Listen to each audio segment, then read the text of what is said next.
Hi, my name is Robert. This video is designed to give you step-by-step detailed instruction on completing the task at hand.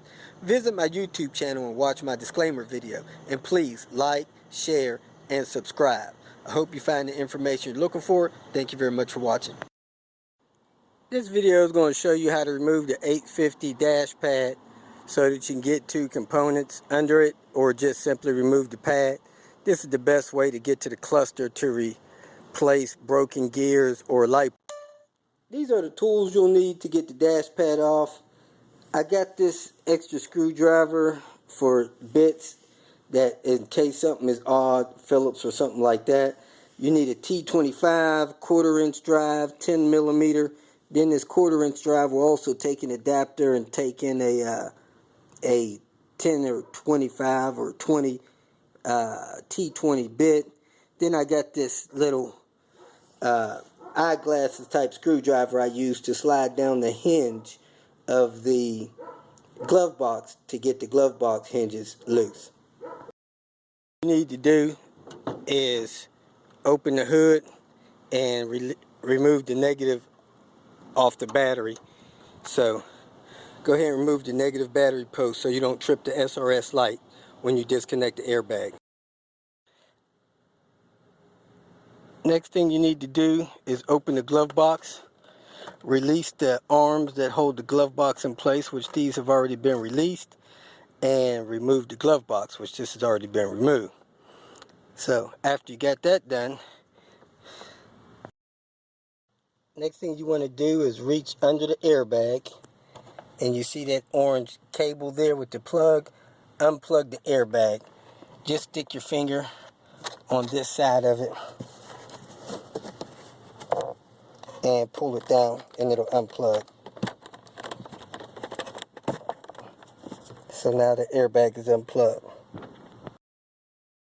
Next thing you want to do is remove the 3 bolts, 10 millimeter bolts that hold the dash under the airbag, where the airbag is. 3 10 millimeter bolts. Actually, this dash underside had 4, so I pulled off 4 of those 10 millimeter bolts. Next thing you want to do is pull the grills off of the dash. It's best to grab them from the back, lift them out so you don't damage them. Then you have push tabs in on the speakers. So I push the middle of the tab in, and then you can lift them out, and then you have a T25 there. So remove the speakers, unplug it, then remove that T25. Next, you'll normally have a little spacer over this little plastic piece. You pull that spacer out, and there's a T25 there. Then you pop that off, then there's a T25 back here. So go ahead and remove this cover, then remove that T25 back there. Now that I worked that cover out, you see that T25 there, remove it. Next thing I'm going to do is work these center vents out and the vent on the driver's side, because there's screws behind them. So these vents normally work out with a flat tip screwdriver. Prime in between them, get one worked out, and then they just pop out one by one.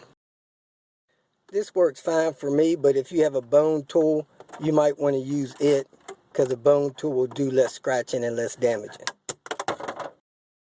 Next, I'm going to take the screws out across the dash. You normally have one here, one here, then you have 2 here, 1 here, and 1 here. Then you have the 2 under where the cluster is, and then you have the 1 under the vent on the driver's side. So I'm going to go ahead and pull those screws. They should be T25s. And this is where the screw is on this side. Then you got to deal with this side trim like the other side, and take this speaker grill off, and do the same thing with removing the speaker. Okay, the driver's side doesn't have a screw up here, only the passenger side. So this pad should be ready to come off. Okay, now that you got the screws loose all the way across on both sides and the ones under the airbag, it's best to pop this thing loose over here by where the airbag is. Get the airbag free and then lift the rest of it out. Let me pop that loose with both hands. Okay, I get this side lifted up, and then the whole thing pretty much lifts up and comes out.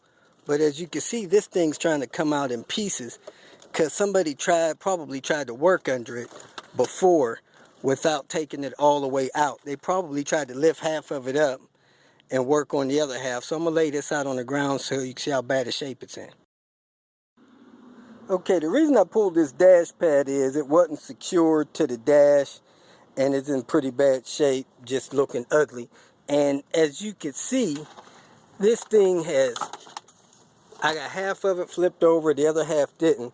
Somebody probably tried to work on the cluster or something under there without taking the entire dash apart. This is the only thing that bothers me more than the jacks on these Volvos is this brittle plastic that Volvo has. As you can see, this dash pad has several pieces broke on this edge. There's several cracks going through the pad, and I really believe, see how brittle that plastic is? I really believe a lot of this breaks because people try to get to the cluster without taking the whole pad off, and that's the airbag. So that dash pad is pretty much trash, and I had another one to put on there, so let's take a look behind the dash. The other sore spot to Volvo is these pieces of plastic up here around the window. They hold the alarm deal in that falls down in there if you're not careful. So you want to make sure that this stuff is not out. This part of the dash holds the dash pad in. The dash pad tucks under that. And it looks like somebody put some kind of insulation or something under here, trying to stop rattles or something. That foam, I've never seen one of those in a Volvo before. So I'm going to pull that out, and you can see the wires on top of the cluster. Let's go take a look at the cluster. But this dash doesn't seem too broken up around here. Right here, there's a little tab hole that there's a tab on the dash that fits in there so that the dash pad pulls tight against this vent. There's a crack here running across the dash. I might stop, drill a little hole at the end of it so it doesn't keep running. And these dashes are just, you know, something else that gets real noisy in these cars. This piece here is broken up a lot. Looks like it needs some glue and attention on it to get it to hold tight up against the car. As you can see here, the mounting point where the dash cluster hooks onto the dash, that has broken loose on both sides, so the cluster is not being held in by the dash. These holes on top of the dash are cracked and broken, so that's not going to screw up on the dash correctly unless I put some washers in it. But to get the cluster out, all you have to do normally is release these two clips, one here, one there, and unplug these two harnesses and work that cluster out a little bit. And the only other thing is, when you have a turbo, you have a little tube on the back of the cluster that plugs in that vacuum to that turbo, that you have to unplug before it comes all the way out. Then you have the plug a little bit lower that plugs into your trip computer. That'll stop it from coming out as well. So I'm going to go ahead and fit the replacement dash pad in. I have a spare dash pad that I kept, and I'm going to put it in this car, this 850R. As you can see, there's nothing broke on the bottom of this dash pad.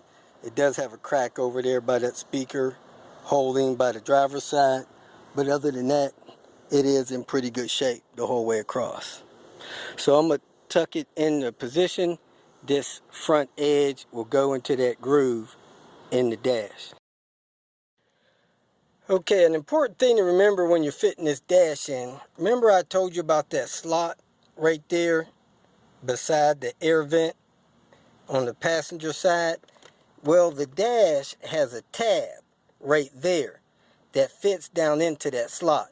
So when you're fitting the dash in, before you bolt anything down, make sure that tab fits in, because that's what pulls this side of the dash in so that it's not sticking out. A lot of times you'll see these 850s with this sticking out. That's because that tab is either not slotted in there or it's broken off. After you get the front end tucked in all the way across, go over the other side, make sure it's tucked in. You want to come over here and make sure this vent is tucked into the vent behind it and snapped into place. Next thing I'm going to do is plug in my airbag and then put those 4 bolts back in the bottom of the airbag so it's bolted to the frame. Next, I put this screw in here, fitted the speaker back in there, and got those clipped in.